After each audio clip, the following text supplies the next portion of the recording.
¿Qué tal están? ¿PIN o proyectos de investigación? Realmente hay que decir cómo elaborar un proyecto de investigación. Generalmente a los alumnos de primero y segundo de bachillerato, que son los que pueden tener esta asignatura como materia optativa en primero o segundo de bachillerato. En este aspecto está claro que el título de un trabajo de investigación, de un proyecto de investigación, debe ser claro y preciso. Debe haber también un planteamiento del problema, unos objetivos de la investigación que deben ser claros, precisos y específicos, una metodología a utilizar, un plan de trabajo también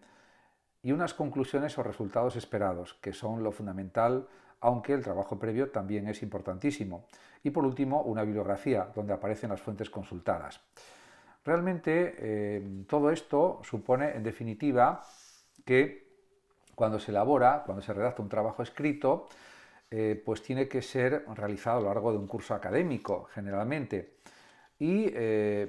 puede haber distintas formas de realizarlo, puede haber temáticas diferentes en cada trimestre o no. Eso ya está definido en las programaciones didácticas de los departamentos que imparten esta asignatura.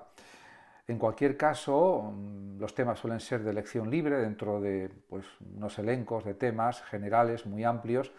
que se pueden desarrollar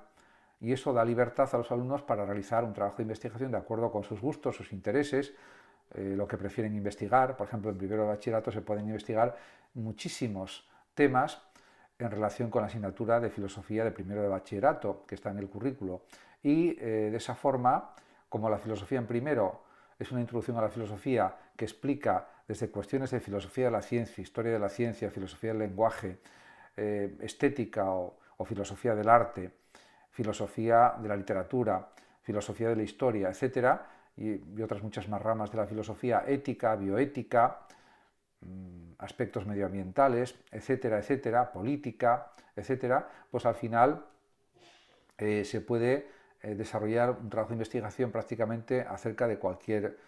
tema. Y luego en segundo bachillerato, pues quizás tienen que saber aprender a ser más creativos todavía de lo que ya son, por ejemplo, en primero de bachillerato, y pues realizar trabajos de investigación para resolver problemas y buscar productos que resuelvan problemas, aunque eso también puede realizarse a veces de forma también compartida en primero y en segundo bachillerato, pero en cualquier caso eso ya depende de las programaciones didácticas en cada caso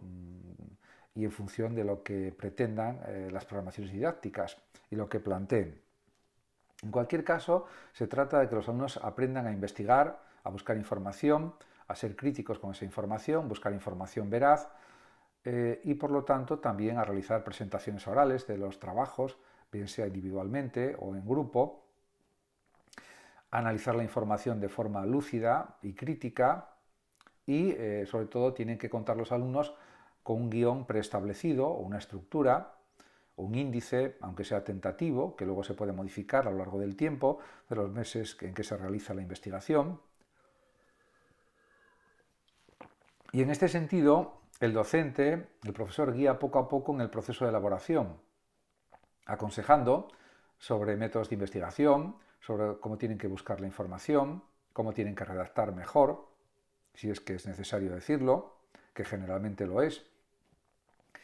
Algo muy importante es que sepan redactar correctamente, que no haya frases sin sentido o que sean frases oscuras, que no se entiendan.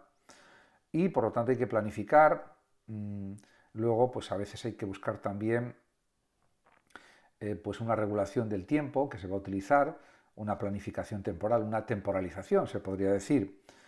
y una adecuada metodología. Además, también hay que señalar que pues, hay muchas estrategias para hacer los trabajos de investigación, por supuesto que sí, y una de las cosas más importantes es la búsqueda del material, que puede ser material de internet, pero siempre hay que citar los enlaces que se utilizan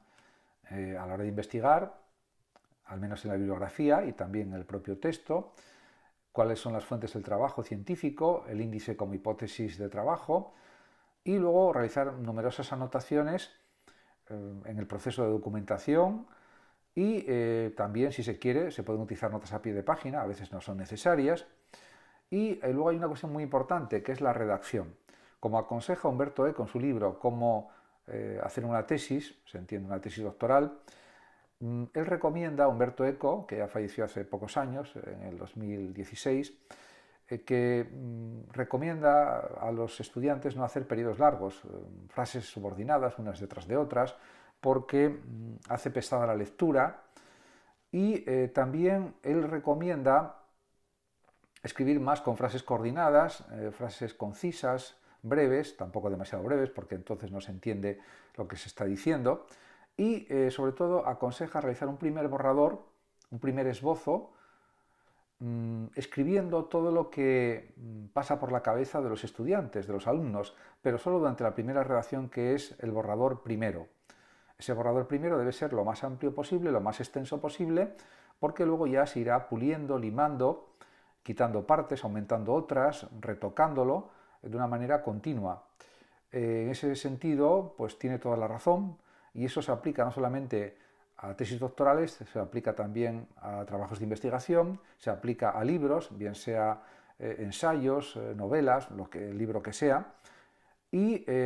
también él recomienda a Umberto Eco no obsesionarse con empezar por escribir, en primer lugar, el primer capítulo, sino que se puede empezar por otro capítulo, por el tercero, el cuarto, el octavo, el quinto, el que sea, en función de los materiales de los que se dispone y de la capacidad crítica que se quiere emplear en ese capítulo. Puede ser un capítulo más fácil que otro, a priori, y luego pues a lo mejor no es así. En cualquier caso, se puede empezar por el orden que se quiera, pero ya hay una estructura fijada con el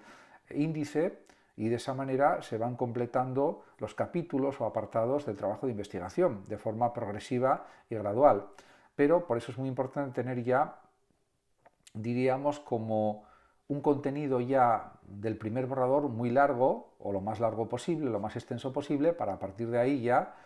pues quitar elementos que sobran, frases que están mal construidas, redactarlas, reescribirlas. La reescritura también es muy importante a la hora de escribir trabajos de investigación, y también escritos literarios, escritos filosóficos, da igual. Por tanto, también él recomienda a Umberto Eco utilizar más bien el nosotros que el yo, porque al final el trabajo de investigación o el libro que se esté escribiendo, el escrito que sea, un artículo, por ejemplo, largo, pues también requiere que realmente se piense en los lectores que van a leerlo. Por lo tanto, es mejor para Umberto Eco utilizar el nosotros que el yo. Es decir, yo pienso que tal cosa se dice o se considera, más bien utilizando este tipo de lenguaje, no en primera persona exclusivamente, o primordialmente, podríamos decir. Por lo tanto, todas estas cuestiones son muy importantes. Y luego hay otra cuestión que para mí es la más importante de todas, y es que a la hora de escribir, los alumnos, por ejemplo, en PIN, en proyecto de investigación de bachillerato, tanto en primero como en segundo de bachillerato, deben escribir con sus propias palabras, con su propio vocabulario, con su propio lenguaje, con su propio estilo de escribir. Y eso se consigue escribiendo, escribiendo y escribiendo, y así se alcanza más fluidez en la escritura. También es muy importante que los alumnos lean lo más posible, que investiguen lo más posible, porque leyendo más aprenden más vocabulario, aprenden mejor cómo tienen que escribir, los giros de las frases, escribir frases coherentes, ser claros en lo que se escribe, porque a veces no se sabe en algunos escritos a qué se está refiriendo el autor. Eso tiene que quedar todo muy claro, y por lo tanto esas cuestiones hay que pues mejorarlas. Por lo tanto, mejorar en el proceso de escritura es posible, es realizable, pero requiere un esfuerzo continuado, y también eso se consigue con la ayuda y la corrección del profesor, que puede decir, pues esta frase pues la puedes escribir mejor, que sea más clara, más precisa, o esta frase no está bien redactada, o la otra tampoco, y en cambio estas otras sí están bien redactadas. Y luego también hay otra cuestión muy importante, que es poner bien las comas, los puntos, buscar los espacios. La paginación es importantísima. También cuando se escribe en Word, que generalmente se escribe en formato Word, pues dejar el interlineado adecuado, el tipo de letra. Luego también la extensión de los trabajos de investigación escritos, yo creo que debe ser de un mínimo de 5.000 palabras y probablemente un máximo de 10.000. Aunque puede haber excepciones a esto, sobre todo por el máximo de palabras, más bien, porque de esta manera se acostumbran a escribir, diríamos, de forma más extensa, y eso hace que mejoren su capacidad a la hora de escribir. Por lo tanto, eso es también fundamental. Y de hecho, los trabajos de investigación son necesarios no solamente en bachillerato, también, por ejemplo, en las carreras universitarias, sea diplomatura, sean grados, porque exigen trabajos de investigación y luego, si quieren realizar estudios posteriores de doctorado, también hay trabajo de investigación en doctorado y luego la tesis doctoral,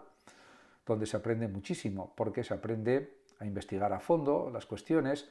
a ser muy profundo, argumentando, razonando, analizando, comprendiendo las ideas de otros autores o de temas determinados de forma profunda y rigurosa. Y en ese sentido, pues hay que decir que esta asignatura es muy formativa, porque se aplican muchas habilidades precisamente para reforzar la capacidad de aprender, el aprendizaje. También ofrece muchos conocimientos nuevos a los alumnos, de los que no conocían o no se daban cuenta de que había que hacer las cosas de una manera determinada y no de otras, etc. En definitiva, se aprenden habilidades de lectoescritura, de comprensión, mejora la comprensión, y al escribir también mejora la capacidad para realizar exámenes de forma ordenada, coherente, razonada. En definitiva, todo son ventajas. Porque además hay otra cuestión importante, y es que la escritura, aunque es verdad que se realiza en los exámenes de los alumnos, en muchos casos deja bastante que desear cómo escriben un cierto número de alumnos, otros en cambio escriben muy bien, y por lo tanto a aprender a escribir se aprende escribiendo, y en consecuencia a investigar se aprende investigando. Hay muchos libros, manuales de cómo aprender a investigar, e incluso hay vídeos, tutoriales en YouTube y en otras redes sociales, y artículos, insisto, y libros, y de esa manera se puede seguir aprendiendo. En cualquier caso, es un proceso que hay que realizar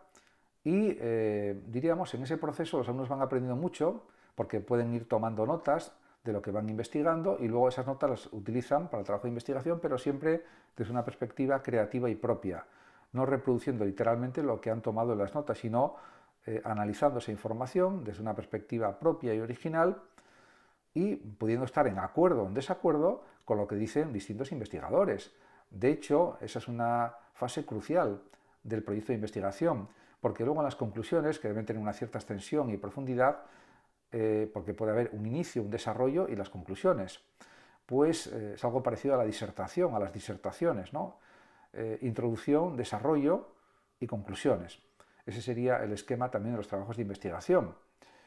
En ese sentido, pues todo eso significa que al final, después de terminar los proyectos de investigación, los alumnos han aprendido muchas cuestiones que no conocían y han visto la complejidad del proceso investigador y también la capacidad que tiene el investigar de formarnos, diríamos, a nivel académico. De hecho, la investigación se utiliza tanto en las ciencias duras, como la física, la química, la biología, la matemática, como en las ciencias humanas y sociales, como por ejemplo la historia, la economía, la filosofía, lengua, literatura, lingüística en general, etc. Y no digamos, por ejemplo, en el ámbito sociológico, en la sociología, en la política, en las ciencias políticas, etc. Se usan procesos también de investigación, encuestas también, estadísticas, etc. Por lo tanto, cada vez hay que conocer mejor estos procesos de investigación y se aprende sobre todo realizando esos procesos investigativos o de investigación. Y por supuesto, es importante el número de palabras de los trabajos escritos. No es una cosa que sea poco importante, sino todo lo contrario, porque si no se exige un número mínimo de palabras a los estudiantes, a los alumnos, pues en muchos casos pues presentan trabajos a lo mejor de 10, 15, 20 o 25 o 30 páginas que tienen menos de 5.000 palabras o menos de 8.000 palabras, y si se pone una exigencia de un mínimo de 5.000 palabras y un máximo de 10, diríamos que ya los estudiantes saben lo que tienen que hacer, pueden insertar pues algunas imágenes, etcétera, pero saben que tienen que cumplir con ese requisito obligatorio de un mínimo de 5.000 palabras, y de esa forma los trabajos adquieren más densidad y más profundidad, que es de lo que se trata también, y luego las conclusiones también tienen que estar bien desarrolladas, de una forma más o menos extensa, pero clara y precisa, y de ese modo se consigue un mejor resultado en los trabajos de investigación también. Es un factor a considerar y a tener en cuenta como algo esencial. Muchas gracias a todos por la atención dispensada y hasta mi próximo tutorial o vídeo. Hasta siempre. Gracias.